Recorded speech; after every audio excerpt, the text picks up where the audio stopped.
Good evening, everybody. Welcome back to Race Rivals. Clinton and Adam here, as we are, or try to be weekly. Some weeks we just need a break from the situation, from the racing, from the show, from each other, and here we are back at it. We had a crazy weekend. NASCAR finale. We're going to welcome the champ, Mark Antoine Cameron, with us here shortly. We got some of the other hottest drivers in Ontario who are also going to join us here today, and we'll talk to them. How are you doing today, Adam? I can't complain, man. Plug it along. Can't believe the season's winding down, but I don't know why I can't believe it. It happens at the same time every year. Yeah, I don't know if it's like as you get older, the years go by faster, or if it just feels that way, or what the situation is. But it flew by this year again. And speaking of being older, yes, I've got glasses now that I had to just figure out because the glare and that, so I won't have to wear them today. But I need them more and more. And as things speed up, so do the sands through the hourglass. We got some good announcements right off the top, though. We will be live. We're going to extend our broadcast season. We'll be at Brighton this weekend, Friday, Saturday, and then we'll take a week off, and then we'll be back at it for Autumn Colors Friday, Saturday, Sunday at Peterborough, Thanksgiving weekend. So excited to bring that. Still have space for new partners. This is an endeavor, Adam, as you know, that the race promoters are taking with us as a partnership. So we're still looking for new partners. This is not a fully paid deal. So if you got a business out there and want to get involved with our deal, whether it be Brighton this weekend or at Peterborough, we'd love to have you on board. And we'll do our best. If you're watching now, you're going to get your money worth. No more sales pitch.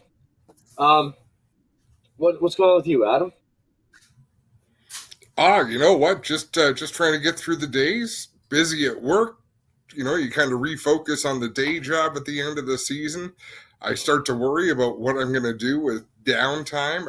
I haven't had downtime in many months, so we'll have to deal with that when the time comes. I'll figure it out.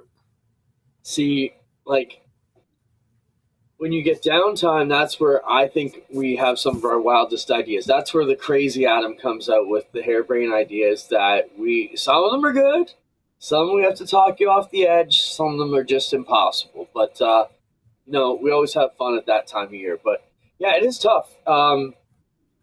People ask us. For me personally, people see how much we do because we're out there, right? You're in the same situation where we're traveling all over the place. I'm fortunate that racing is all I do. So I can chill out, I can take a day, man. But you guys got to hustle back. I think about you, Dave Bradley, flying back from Quebec. He's got to be on the air at 3:30 in the morning. We're not even landing back in Toronto until 8 o'clock.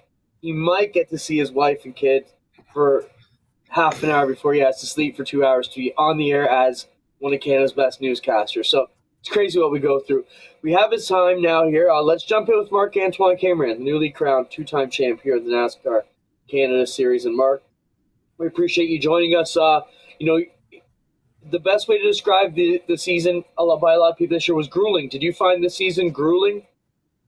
Oh yeah, it was a really tough season with the trip out east, the trip out west with was longer than it used to be, but definitely was really hard on the driver. But I think it was even worse for the crew. I mean, the traveling a lot and been working on the car all night long. Because the schedule was kind of a road course and then dirt and then back on the road course oval.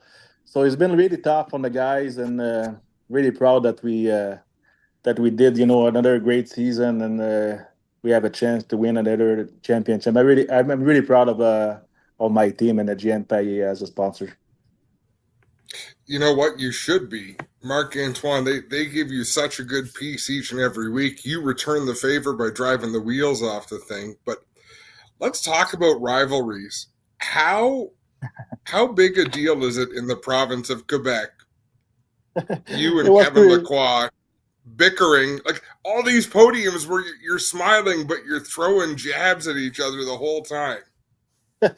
Yeah, it's a hard competition between me and Kevin, and actually also with Ranger because we do have the same sponsor, but there was really fast all season long. Well, I was expecting Lacroix to be like really fast. He's always fast anyway, especially at Mosport. But I think with the new crew chief they have with the Etienne Clich, they improved their oval program, and that was a hard battle. Yes, we had some hard.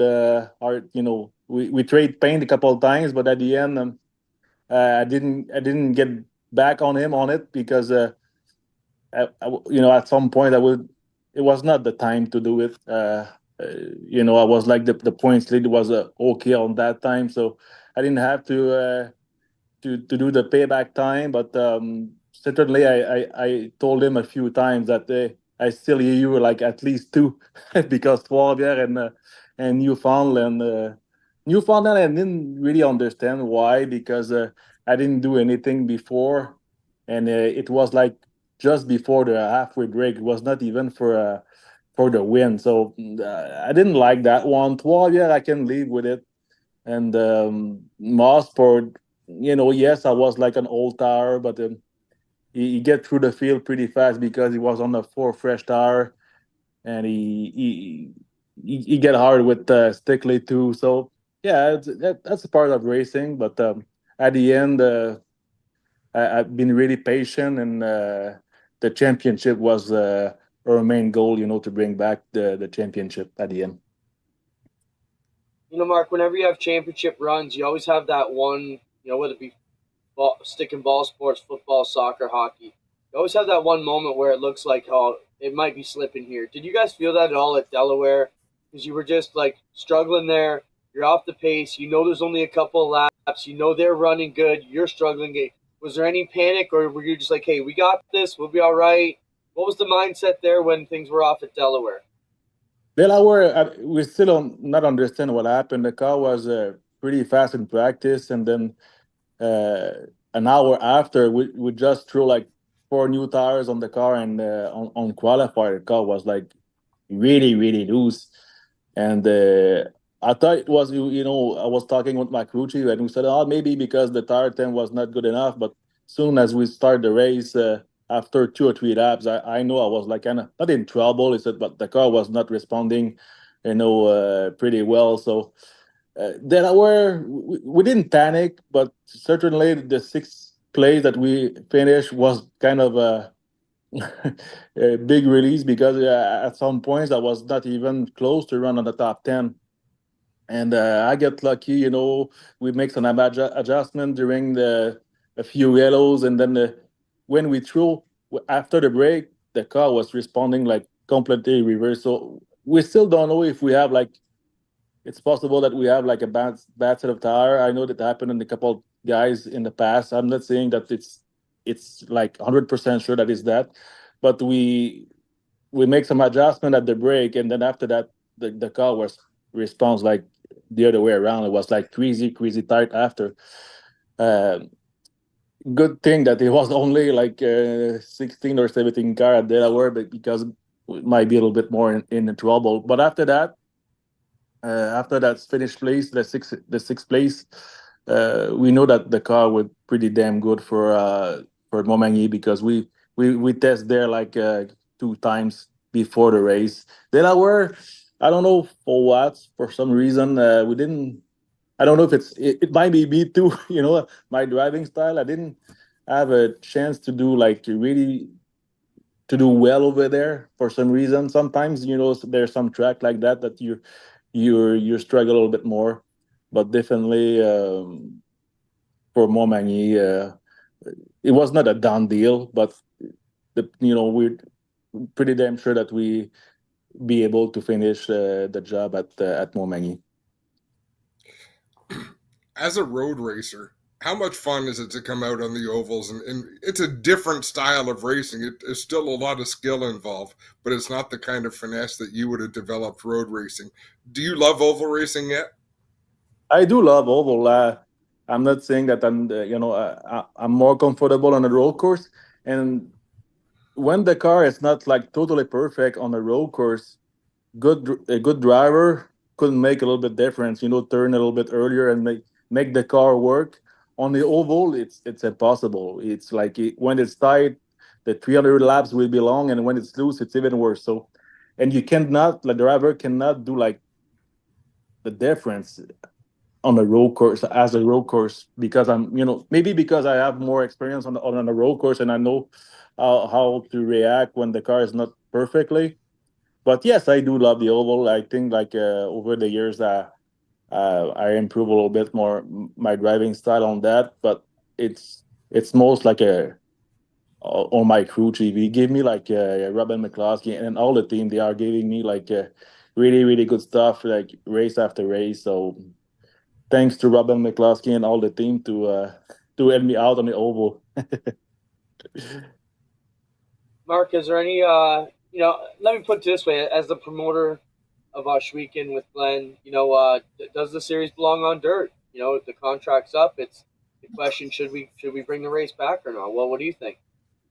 I love the dirt race. Last year we struggled over there, but for some reason this year we show up there pretty much with the same setup. Probably the track was a little bit different, but we didn't change anything. And the year before, we I was not even in the top 10, and this year we didn't touch the car, put that on the track, and it was really good. So I would like to go back on dirt, especially after a dominate race that we did over there this year. I do love it, so I hope we're gonna go back at Tosh Weekend this year, and Mr. Star, they like the dirt, and they put like a lot of time on that. So I hope that I would like to go back for sure. Has there been any talk of expanding your race team to a 2-car effort?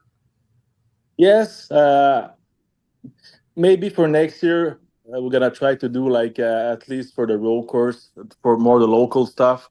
But I have like many calls, since last year. Well, since that we started the program, the thing is to get good people around, like another good crew chief, and a good crew comes with it.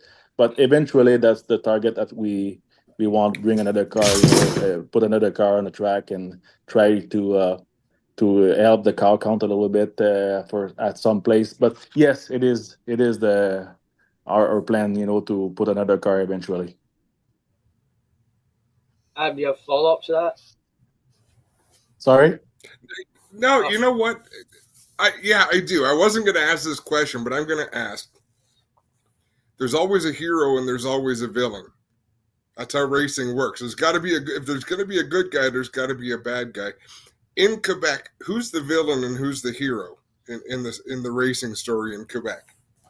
Oh, that's a good question. The hero, my hero, you always be like Richard Spenard. I don't know. Well, I'm pretty sure you guys know the guy. The Yep. guy, he helped me a lot when I was younger on the players development. So that's the kind of guy that I really like it, and he helped me a lot during the season, during all my career. I mean, and the bad guy, I don't have any, really really bad relationship with another drivers. So I don't know what to sell that one. No, Well, Mark, that's I think there. you're That's missing the fair. point. Are I'm you not the letting good off guy or like the bad crazy. guy? That's what Huh? I Are was you gonna the say. good? Hold on, Mark. What the real question is, in the series, out Okay. of the Quebec contingent, who Yeah. do the fans think is the good guy and who is the bad Oh. guy? Is that Oh. Ranger, you, Lacroix? Which one of you guys is the good guy that all the fans, think wear the white hat, and which one of you is the guy wearing the black hat as far as the fans are concerned? Well, I think Dumoulin, is the kind of the good guy. He's always being around. He's like a three-time champ. Always represent the sponsor really really well. The bad guy, I'm not gonna make friends on that, but I think Lacroix got the kind of bad I think we can all agree reputation. to that. He's got a bad reputation over the years, but I think to do a one lap on qualify, I think Kevin Lacroix is the fastest guy out there, especially at Mosport. But I will say that Lacroix got the bad reputation of on the Quebec. Yeah, no, Well, and that's fair. I think Kevin would probably say the same thing. I think Yeah, he knows. He knows he's part of the show. I love having Kevin Lacroix in this series because it's always yes. but going I to be got a follow up exciting. to that. Mark, I want to know: do you think you wear a white hat or a black hat, and do you think a Ranger wears a white hat or a black hat? I think I'm a From the white fans' hat, and perspective. I think I'm a white hat in Rangers too. I always represent my sponsor. I think the best way all the time, and if on Facebook on all those stuff, I have always like good good stuff on my side, and same for Ranger. But we can be all the time like really really good. But I would say for me white hat and as Ranger too. No, that's fair. Mark, I know you've got a hockey game to get to, so we better let you go. I appreciate you coming on and chatting with us. Congratulations on a fun season to watch. Thank you so much. Thank you guys. Thanks for having me, and let's do it again in 2025. Thanks, Mark. Have a good night. Thank you. You too. Multi-time champ Mark Antoine Cameron recently crowned here in the NASCAR Canada Series, and man, he had pretty much 3 dominant years at him, right? Like he put together a string of 3 seasons that were amazing stat wise and finish wise. But Trayton just had such an outstanding, extra exemplary season last year. It kind of overshadowed the great season that Mark actually still had, and he actually had, I think, a better year last year than he did when he was first time champ. But Trayton was just Yeah, that far ahead of the ball. But great guy, great ambassador for the sport. Great to hear him talk about a multi-car team. Getting the car count back up and trying to add to the series. So that's great to see. here's what I love about racing, Clinton, because otherwise we've gone to a track for 25 years and watched people drive in circles. Every race is a different story. Every season is a different story. So to get to a championship, sometimes you dominate. Sometimes you have to just be good all the time, not great, because Kevin Lacroix was great this year, but had a couple of DNFs that really hurt him in the championship. Every season's a different story. And when we look in the history, 2007, Andrew Ranger won the very first NASCAR Canada Championship. They don't talk about how close it was, or did he lead all year long? Did he dominate? You look back over the year and it'll tell you year after year who won which championship. But only the fans like us, or a lot of the people watching, remember the stories. Remember how Trayton dominated so much. There's been years where drivers have had championship seasons, except somebody did it a little bit better. So in the history books, they wind up second. Well, they might have been champions 4 or 5 different times, but not the year that they had their good year because someone else had a great year. That's what makes racing so much fun. For sure. It's. I always talk about the waves up and down. It's like one year you're on top, next year you're in the middle, next year back on top. You haven't changed nothing. It's just the way the racing seas move around you. Our next guest is ready to jump on. Dale Shaw won Velocity Weekend, jumping back into the car, and that's got to be super rewarding. Let's welcome Dale Shaw to the program. Dale, welcome to the program. Now, Dale, for our viewers who don't know, we're a racer, multi-generational kid coming up through the deal. Your dad was a legend around these parts. Now you're a multi-car owner deal where you're renting out cars or whatever terms you want to call it, but you're still putting cars out for multiple teams. And then you jump back into one of the biggest late model races outside the APC Series and dominate and win that. So let's talk about that deal. Like so many different facets of the sport, we could rely on you to give us your thoughts. First off, congrats and what a great run this weekend. Yeah, thanks, guys. You can hear me okay? We got you. Yeah, man. Awesome. Yeah, no, it was a really good weekend. We, at the beginning of the year, so we built our 4th late model this past winter. Beginning of the year, we went to the first APC race with all 4 cars, and basically everybody's worst nightmare. We blew the motor in one of them. And so unfortunately, Brandon didn't get to race. We got to end up, having him do Flamborough. But this weekend was basically our first full night of having 4 race cars and basically, a handful of crew guys between the 4 cars, as well as the little mini stock that we carry around a lot too. So, Yeah, no, it was a really good weekend. My car was really good off the trailer. It's interesting going into these races with, so most of these races when we have 4 race cars is I don't even normally practice very much because we're so focused on making sure everybody has what they need and, everybody's pointed in the right direction. And, I think I said this the last time we were on the show, but when I roll into Sunset Speedway, I have a ton of confidence and run a lot of races there, won a lot of races. And we had a really, really, really good car on Sunday and it showed. Now, Dale, was that the brand new car that you raced? Yeah, so we built that car this past winter. So what we did was we actually bought a used car, took all the parts off of it, took the engine out of it and everything, and then we built our own chassis using all of those parts. So when I say that, the motor, the rear end, drive shaft, shifters, there isn't a fuel cell, there isn't a ton of parts that carry over from one chassis manufacturer to the other, but using that donor car helped us put another car together in a cheaper way for us. So I ran that car 2 or 3 races to start the year, and then we went to Delaware for a regular night, got in a wreck, flipped it, had a lot of help from around Ontario with body parts and stuff to put it back together. The frame had a little bit of damage. It wasn't horrible. We came back, ran the Allen weekend. I think that was the long weekend, and finished second and first. And then this was the first big race of the year, the 100 lapper, and it was really good. Dale, are you going to race any more this fall, or is that it for you and the team? So I got a smile on my face because it's kind of still up for consideration. The camera is actually sitting on the race car. We just got off the scales right now. My affinity for Flamborough Speedway, it's a love-hate relationship. We've had some interesting times. We've had some good times. So, yeah, we're going to go back to Flamborough this weekend and get my feet wet and see if I can get comfortable there. I actually have a really weird reason why I struggle there. I have issues with my eyes. I've had it for a long time, and the walls there, they have the red and white painting. Do you know what I mean when I say that, Adam? Like the walls go red, white, red, white. Yeah. So my eyes, I actually struggle with my double vision because of the color changing of the walls. So we're going to go back this weekend. I was going to go practice today, but it rained monsooned all day. So we'll go this weekend, see if I can get comfortable, see if we have a little bit of speed in the car, and then we'll talk about running next weekend.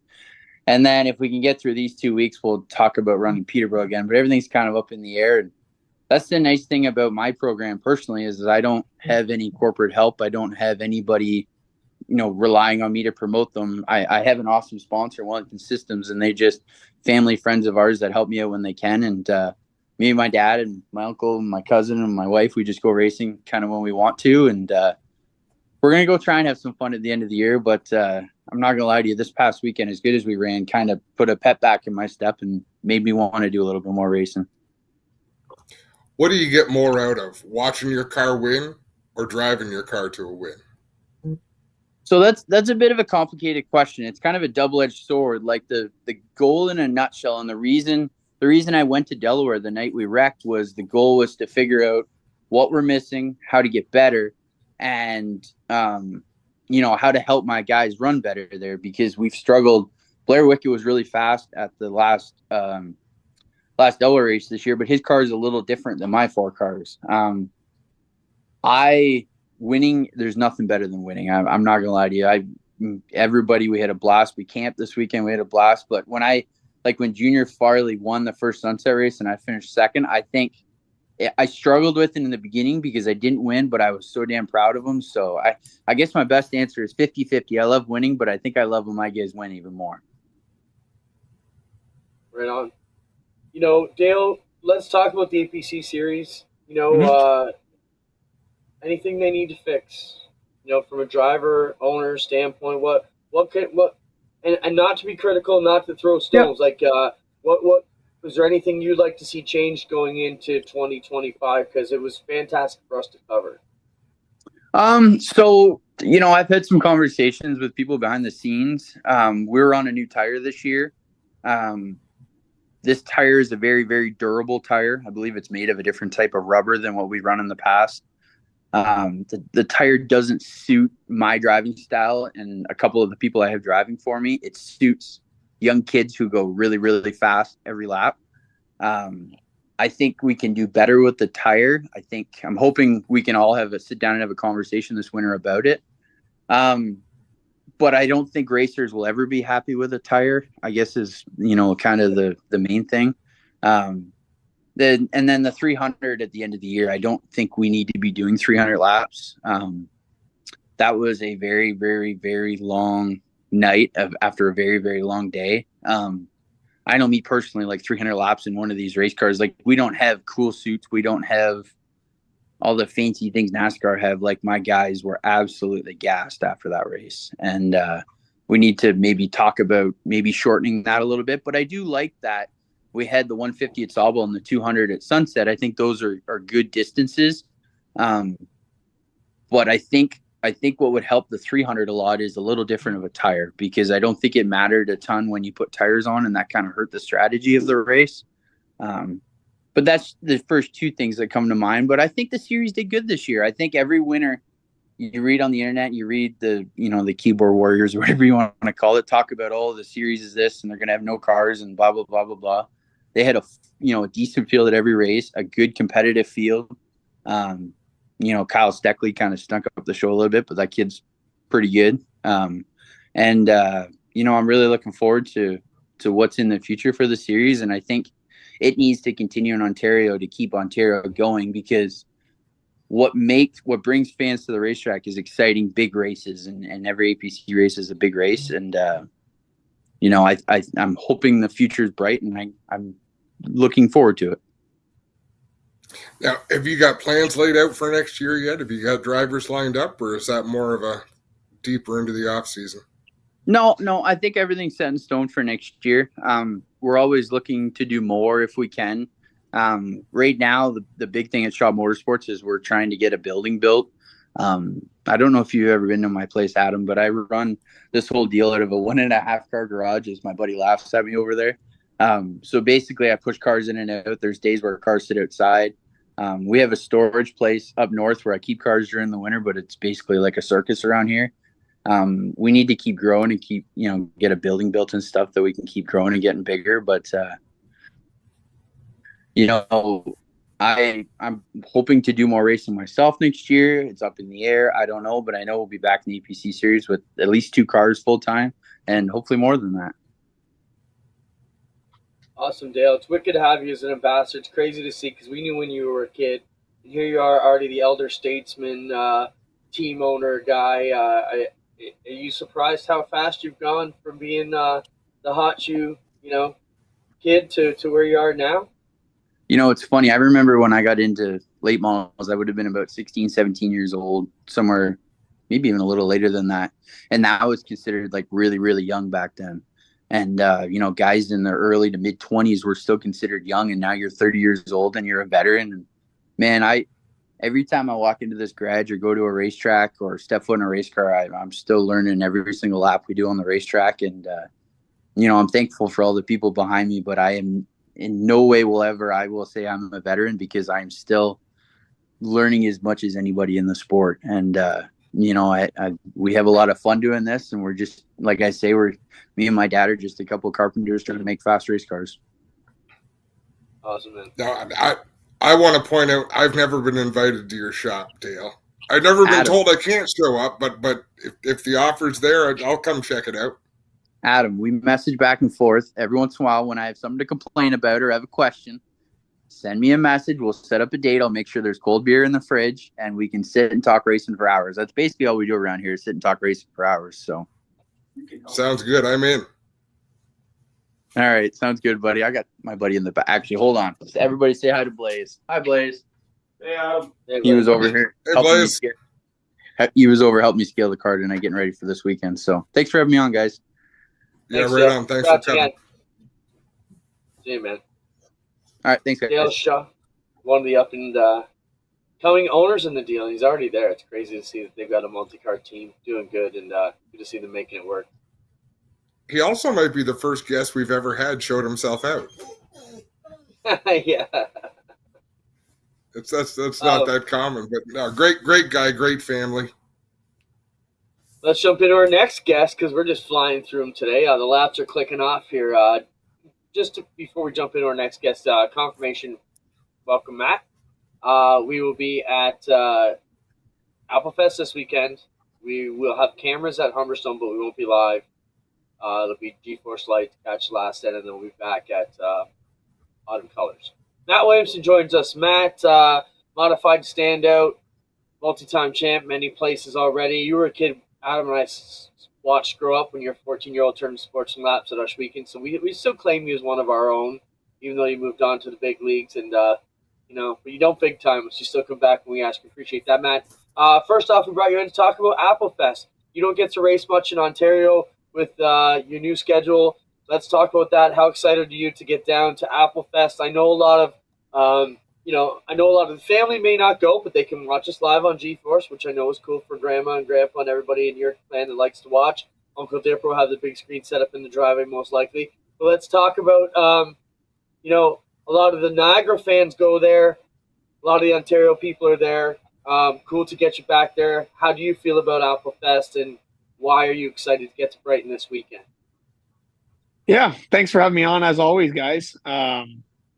Anytime, like I always tell you, Clint, I'm always in for coming on the show. It's always a blast. So I'm super excited to go to Applefest. This all came together really this morning. I had been starting to get my small block stuff together for Fulton for the Outlaw 200 next weekend, and luckily I had some 400 tires ready to go in the shop, and Atomic ended up canceling this morning, so I went to the race shop and thrashed on the small block car all day. I had the guys came over and give me a hand. Ray and Johnny came over and helped me today, and me and Anthony are going to do some tires tomorrow. So super excited to race in Ontario, and it's a plus that it's on G-Force, so that people that can't make it can watch it online. Matt, are we allowed to ask you about Fonda? Sure. I mean, I'm going to be I'm going to be political. I don't know, and the reason I don't know what happened. I saw a strange post. I'm like, okay, there's something behind that. So I honestly don't know what's going on. Yeah, there's reasons behind everything, and a lot of it for the betterment of the sport just should be kind of kept off the internet. But Brett's one of the main reasons why we're getting paid the money we're getting paid in modified racing right now. We need a competing series for the Super Dirt Series, and I don't want to bash him or say anything about the rules or the money or anything like that. So really, at the end of the day, it was Jeff and Harry's decision to not go, and I supported it, and I appreciated it because personally, I could make more money if I won Land of Legends. I would have to finish that second. I would have to win Fonda to make more than what I won at Land of Legends. So, I mean, that's the long and short of it. I'm sure if we see each other this weekend, we can have a beer and we can talk about it in person. No, for sure. To let fans in, some of our casual fans, there was a big race at Fonda, Short Track Super Series, and the 3 car, which is the Barrett-owned car, which is what you run in that series, they elected not to run the race. So, yeah, I just thought that's weird. I knew it gave me the chance to go to Land of Legends. It goes further than that, though, Matt. You had to go there, and you went there. And, again, not to just fill out the full day's itinerary. You went there to keep your perfect attendance. So you actually drove there, ran hot laps in the 3 car, but chose not to compete. Then I saw a bunch of internet flack, also from the Warriors, saying, you went on the microphone at Fonda to announce a bit. Did you get on the microphone there? Is that what I read too? And I just know you, Matt, like, you're not out there to mock it. You're like, hey, I'm here. I'm not racing. Let's get in the booth and talk about, good things. And I mean, you've matured a lot, Matt. Not that you're ever a problem kid, but I just think you get, like you just said, it doesn't do us any good to air all the laundry right now because we don't know whether it's going to turn out clean or dirty in the end. And for the sport, we all need to keep our shirts as clean as we can. Fair enough. But yeah, and I think that the situation with you, you made the choice to go where you want, but you still had to go there. And I think that rubbed people. What did I tell you on the phone? I said, that's a heck of a statement to show up to take your perfect attendance, but not race. But either way, the decisions are made. Let's move on. I got something else for you. Atomic gets canceled this week. It seems really early. Again, not throwing digs at Dean and the dirt crew and that, but it seems early on a Tuesday morning to cancel because of weather on the weekend. That's kind of out of kilter. What was the talks with the teams here and what's going on with pulling the plug on Atomic already, but it's only Tuesday. Yeah, I think obviously the situation, I'm sitting second in points. We're 20 something, 27 points or something behind Shepherd. We want to race as much as possible. Now we've really only have 4 races left with Oswego and 3 in Charlotte. So I probably want to race more than anybody to try and win this championship. But I think that Dirt Car made the right call. It's 6 hours for me to get there. It's probably I'm the closest to this racetrack. I know for the hauler to get there from Old Forge, it's about 13 hours, Wow. 12 or 13 hours. And there's people that are further. Obviously, everybody lives, Syracuse and beyond. So they got to go across the state through Buffalo into Pennsylvania and into Ohio. So it's a long drive. The forecast isn't favorable. And I know that, I don't know the guy from Atomic or who promotes it or whatever, but I know that they scheduled a high limit and a Lucas race for Tuesday following the Super Dirt Series races.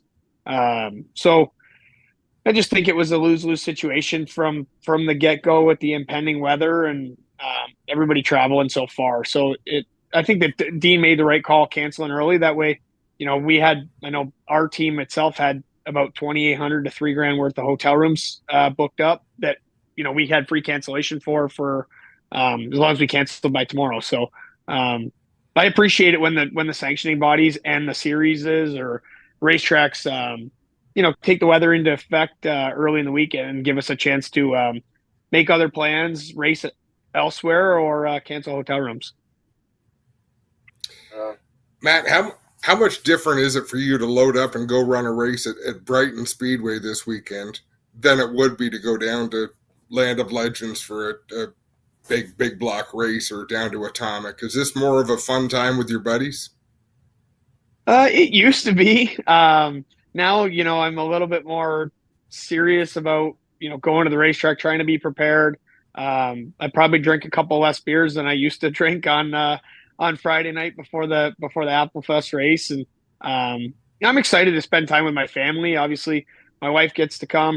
Her family gets to go. My parents are going to go and camp. So that's going to be fun about it. And as far as preparation goes, I think that the race car, you're going to scale it a little different and not really drastically different, but you just got to make sure that you put some 400 tires in the trailer, which is a little bit, harder of a compound than what our 300 stuff is. And put enough fuel in, and that's about it. Land of Legends, it's almost like clockwork where you have your tires in the trailer from the week before, and your heat cycle is set, so you throw them back in and you throw 10 gallons of racing fuel in and you go racing. Now, Brighton, we're going to be there for 2 days, so you got to prepare a little bit more and pack a little bit bigger of a cooler. And I think me and my wife are actually going to sleep in the race car trailer, so we'll pack an air mattress and use my parents' camper to shower the next day and go racing. Wait a minute, Money Max is on the trailer? Right? Max this is what making it? She was worried about it getting too hot in there, and I told her that there's air conditioning, so it's not too bad. We're only there for a couple of nights. My parents, everybody's offered us places to stay in campers and stuff, but the nice thing about the trailer is you can go to bed when you want and not be judged, and you can wake up in the morning and not be judged. So I think that's what our plan is. Right on, Matt. Hey, on behalf of the Weekend crew and our sprint car guys who had to go through the tire test, I want to thank you for all your help. You were really a good mentor for me to help make sure we made the right processes, to make sure we had the right parts, the right tools. And, we wrote up the process, and I really feel that, the teams, we got some kudos from them about the way it was all handled. And I think that's directly, because of my conversation with you. So I appreciate that as a friend. And I know that the teams that were also going to do it. And now let's just talk about it. You were one who, got, let's say caught up in a tire test situation. All right. Is the fairest way to say it without picking sides. Last year, it changed your racing career trajectory. Changed a lot of your lifestyle on the weekends. So it was a situation that we really want to take seriously at Osh Weekend to make sure we had it. But Matt, you're the first one who says tires testing has a place in racing, correct? Absolutely. And I think that, the example should be going forward is how you guys did it for the Sprint Car Nationals. And obviously, me and you talked about it. You had a plan a couple of weeks in advance and try to do it as proper as possible and as professional as possible. And, like you said, you're in a very good position with the way that the racetrack is ran and Glenn behind you that, you want to do things proper. It's not on a budget, and you're not afraid to send them to multiple labs just to make sure you're getting, a true result. So, like you just said, I think that tire testing is needed in racing. We need to keep a level playing field, and if the rules state that you're not allowed to be chemically altering your tires, there should be testing going on. So, I find it funny that the place in Thorold hasn't tested tires since that whole debacle went down. So I'm happy that you guys did it right and set the bar for how it should be done going forward. Thanks, Mandy. That's all I got for you, Adam. That's all I got, man. Looking forward to seeing you on the weekend. It should be a great time. Yeah, thanks, guys. When the races are over, we'll have some beers and hopefully have a good time up there. Hopefully we see everybody at the racetrack. Thanks, Matt. Thanks, guys. Williamson, Canada's outstanding modified racer, will be with us at Brighton this weekend. And it's pretty cool. Here we are, chuckling at him about sleeping on the floor of a trailer. I have no idea where I'm sleeping this weekend. Is Hotel Brighton Speedway open? Yeah, I'm pretty sure that's where we're going. We may have to drag my trailer down too. You and I haven't talked about it just yet. I want to get the big screen there. I'm going to throw it out here on this show. Anybody going from the Ohsweken area, maybe even St. Catharines to Brighton this weekend, let us know if you've got a truck and can tow our screen. I'd love to get the screen down there if we can. I'm still trying to work out the logistics of that. If we get the screen to Brighton, we can get it to Autumn Colors. So that means we could use it at both places. It would be so sick. And I would love to be showing our replays and Abby's drone flying and all that at Brighton to show off the product we got. So we're working on that, along with beds, along with the production trailer. It's an undertaking to take this G4 circus on the road, but we're going to do our best to make it happen. Speaking of the circus, that is the glamorous life, Adam. You and I always collect pictures of us wherever we're going. Spencer, show the picture I sent to you of me eating my lunch. There I am sitting in the storage closet eating French fries and hot dogs on the floor against the electrical panel in the back room at Momini on Sunday. And that's just how it goes sometimes. Sometimes you got to eat on a box sitting on a bucket.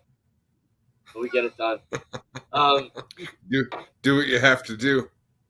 That's right. Bring in our next guest, Nick Sheridan, one of the smartest upcoming minds in Ontario and one of the hottest young sprint car drivers we got. Nick was second in the Nationals. And before we get into it, Nick, Spencer, show the top three getting their payouts. Once the testing came back the next day, we paid everybody out at around 1 o'clock. Nick got his money this week, so we appreciate Ryan Turner, Josh Hansen, and Nick understanding the situation we went through. Nick, what a great run for you in second. Spencer, if you got those clips, feel free to run them at any time. There's Nicky picking up his 10K this week from the cash office. So congratulations, Nick, on your 10 grand win. Hansen getting his cash, and Ryan with the big 30 at the end here is the good one. The brown one is the big one you want. 30K in that envelope. Congrats to Ryan Turner. Nick, you had a shot at him coming to the end. What a crazy weekend. You blew up in Thursday practice. We did musical engines dance with the GSR crew on Thursday night into Friday. Friday, you come out, win one of the twins, which is almost unheard of. Then you get a shot at Turner coming to the last couple laps there. What a weekend for the 45 crew. That was something, Clint. That was amazing. Pretty awesome to be a part of, and very excited about what our little team can do here, man. We all worked really hard, and it was awesome to see our efforts pay off in the biggest race of the year there. So we had a great car. I've been kind of trying stuff the last 2 weeks at Ohsweken to get ready for this race. We've had some speed, and it really showed. So it was awesome to have a great run there. And a little unfortunate at the end of the race, we kind of had a little fuel cell pickup error, and we got so low on fuel there. I kind of got beside Ryan, and the motor started running out of fuel and hacking and bubbling. So we got lucky that there wasn't 2 more laps going because we might not have made her. So a little unlucky to not be able to get a shot at Ryan. I think he had a great car. I don't know if we would have got him. It would have been fun to battle it out a little more, but pretty lucky we finished where we did. So very thankful for everyone that everyone that helped us get there, like all of our team guys and everyone at GSR and Glenn Stires for loaning us that motor, and everyone that gave us a hand throughout the days getting things tuned up and ready, because we had to do some work on that thing to get it running tip-top shape. So it's pretty awesome, and something I'll never forget for sure. What do you do now, Nick? Do you have any plans to go racing in what we would call the off season? I'd like to do more. We'll see. We're probably next weekend we're going to do the Fulton on Friday and Humberstone on Saturday, and that's kind of that's all we've got for the year. We'll probably run those and close out our season just to try and get some resources built up and get ready for the next year coming. So we'll see what we can do. Obviously, I'd like to do as much as we can, but that's all we've got scheduled. What about on the pavement side for the Sheridan Racing Brothers? You guys got anything? Will you be doing autumn colors or anything like that? Nothing planned, Clint. It was a bit of a tough end of the year for Jake Steele, so it's kind of on hold right now. We're just kind of going to leave for the off season and get things reevaluate and get things figured out for next year. But nothing planned right now. But you never know; those asphalt guys sometimes will change at the end. Nick, do you ever have moments where you want to jump into a pavement car, or maybe your brother jump into a dirt car? I do, mostly because like the family history for me. Like I would just love to run a late model at Delaware, because like every week since I was a couple months old, I was going there watching my dad race late models at Delaware, and then I've been going there the last 5 or 6 years working with my brother doing his stuff. So it's really, I think it's awesome for the history in that. I have a good appreciation for that. A lot of the dirt people I know don't understand my appreciation for the asphalt racing, but I enjoy. I think it's a very different form. It's different altogether. I don't even classify them as the same thing to me. And for me, it's like hockey and soccer. Like in my brain, it's like two completely different sports. But I enjoy it. I'd like to run it at some point in my life, but I do enjoy the dirt racing more. But just a family deal, and I don't really want to take anything away from my dirt program to run anything on asphalt. So like if the opportunity arises, I'd love to do it, but I'm not really willing to sacrifice anything we've got going on to do that. I just want to go back to the tire test, Nick. We had never tested tires in the history of Ohsweken Speedway for $30,000 and over $100,000 purse. There was, and we had told you guys in the tech barn too. We didn't think it was a dig at you guys by any stretch. But the scripts flipped. The Americans used to come to town. The Ohsweken guys are lucky to get two guys on the podium. Now it's almost the opposite way around, and we have to show that we're running a square game and that nobody's getting special sauce that the outsiders aren't, that is giving you guys this, and we want to prove your worth. So the Ohsweken game has just picked up a lot. Your thoughts on how the whole process went down?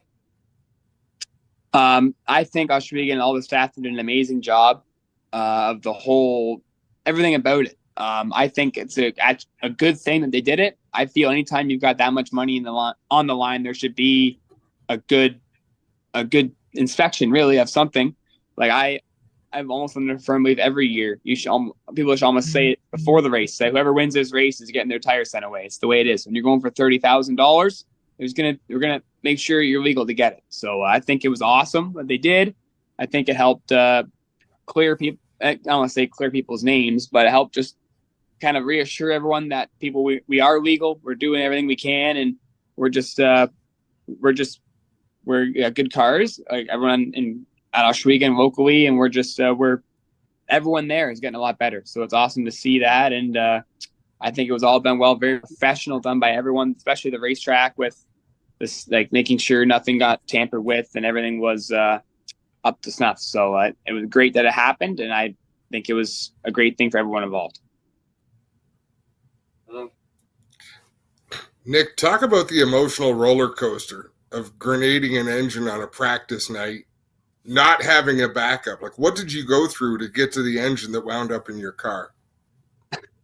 What didn't we go through, Adam? It was quite the night. Once it happened, I wasn't really sure if it was something we were going to be able to fix till I got out of the car and looked at it, and I was like, yeah, we're not fixing that today. That's done. So then our focus shifted to trying to find a motor. I asked pretty much everyone and their mother if they had a spare.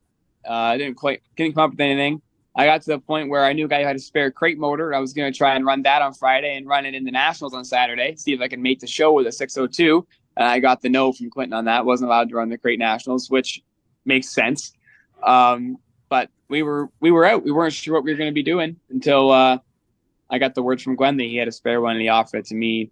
We're very, very thankful for him doing that. We would have been watching from the grandstands, which is no fun when you bring a race car to the track to watch from the grandstands. So it was awesome. And it was quite the night getting that switched over at the racetrack. We weren't sure what motor we were getting until probably 11:30. So we got things switched over. Thankful to Mike Bowman, all the guys. We used the crane in their trailer to switch it.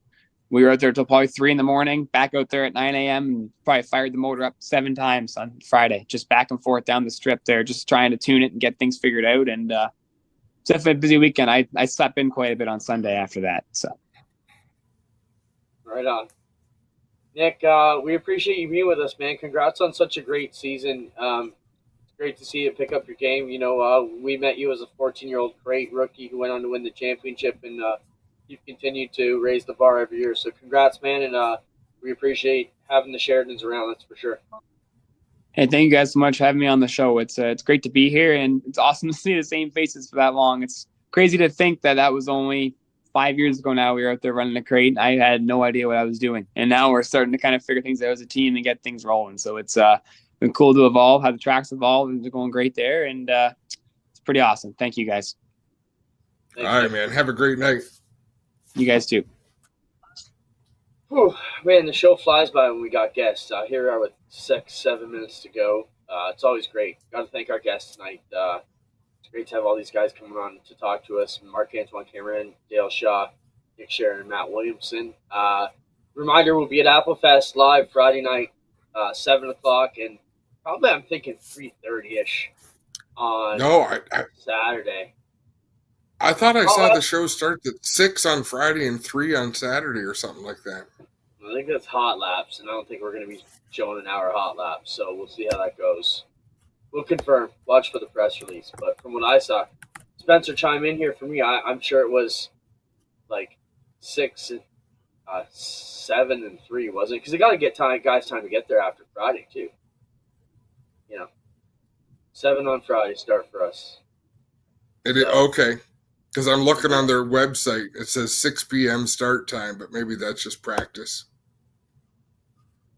Yeah. So maybe like 6:30 and 3:30, I'm thinking. We'll figure that out. I'll talk to Mark in the next day or so. And, of course, excited to say we'll be at Autumn Colors Classic October 11th, 12th, and 13th live from Peterborough Speedway as well. So if you want to get involved in that, if you got a small business you want to get involved in any of these broadcasts, let us know. We'd love to have you on. Burger Barn Bit of the Week. We got a couple. Not a banner week for that. We got a few. Let's see what we got, Spencer. Oh, look at this. Car rear wheel dyno. That is so sick.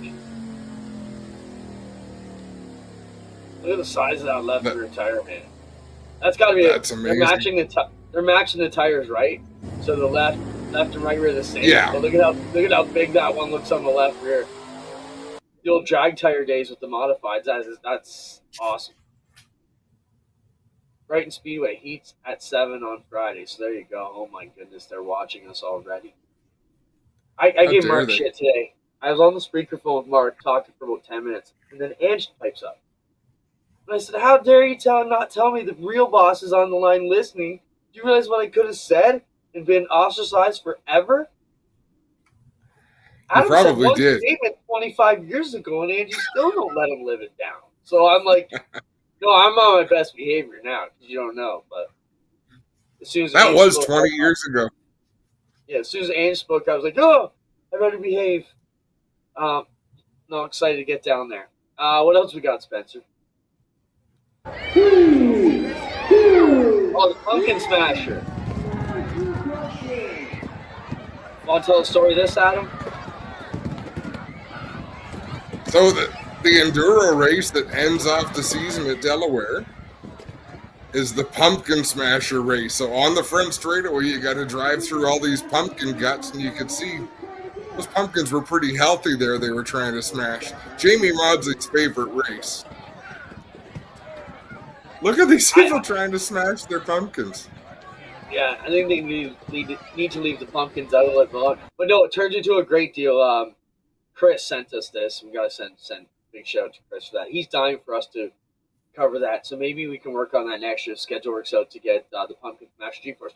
But it's so cool. So that part of the front straightaway, they just smash all the pumpkins. There's someone who there sells them for charity, I think, and they end up making a bunch of money.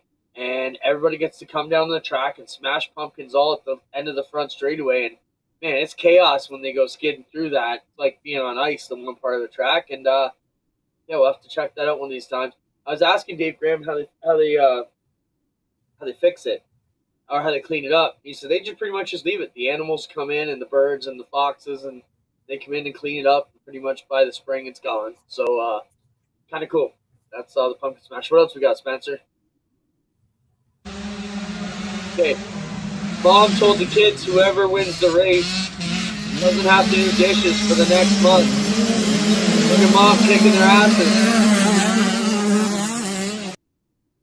No helmet. Play that one again. So I was going to say safety first, right?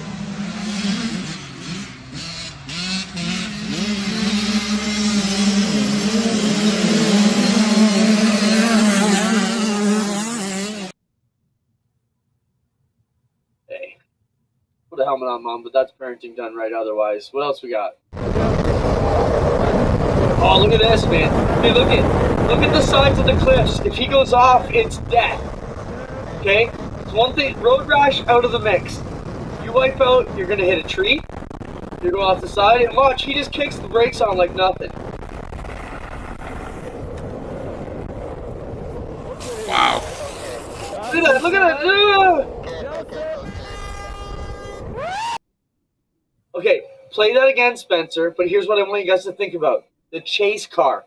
If this guy bails, how is this chase car not running him over? Roll it again.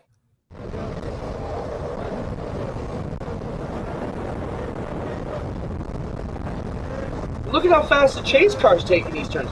Look at that guy bails, he's dead. The car's going to run him over, no? Oh, I would think so. That reminds me, when we went up to Delaware a couple of weeks ago, I'm driving up the highway, and there's a bunch of motorcycles, and it's raining. Bunch of motorcycles in the right-hand lane, and there's a car up ahead. The sunroof is open. Someone's standing up out of the sunroof filming these motorcycle riders. The back hatchback is open. There's someone sitting in the back hatch filming all these motorcycles. I'm like, dude, what the hell's going on? Thing you do for a shot, right? What else we got, Spencer? Is there anything else?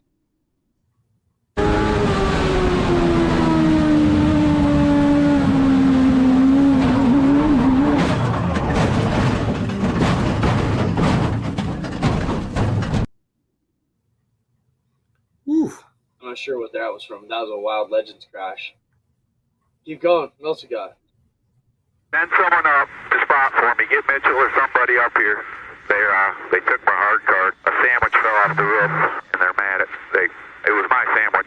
Oh no! You can't have a sandwich fall off the roof. Everybody knows that. So a spotter was eating and his sandwich fell off the roof. And I think a few spotters I can come to mind from the NASCAR series that you can see that. You need to get somebody up here. They took my hard card, which means they have pulled your credentials for the weekend and you have to leave the property. That's awesome. Wow. What else we got? That's tough love. Oh, this is from the Four Crown Nationals this weekend. Check out this wreck. And it just gets wilder and wilder. Backslides up. This guy gets it. Look at this one. Oof. But they still keep coming.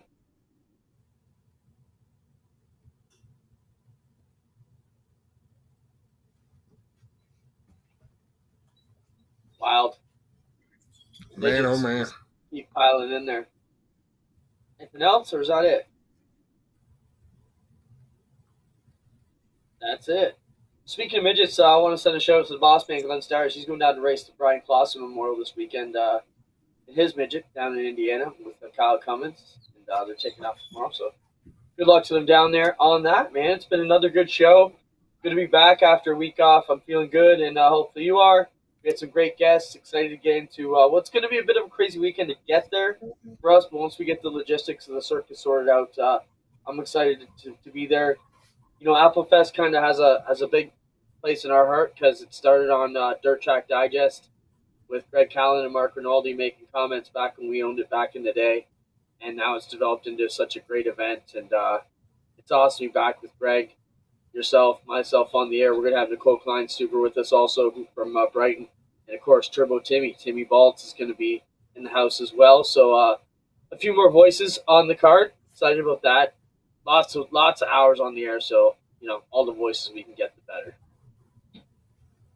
Should be a lot of fun. I can't wait. All right, buddy. We'll see you Friday night, if not sooner. Make sure you check us out. We'll see you there. Thank you, Spencer, for everything you do. Thank you all the great fans and viewers for hanging around with us. We appreciate it. Just one thing. Weeks when this show gets tough for us, and we're tired, and we don't want to do it. I think the one thing that we both agree is the amount of fans that come up to us and tell us they watch and listen to the show and appreciate what we do.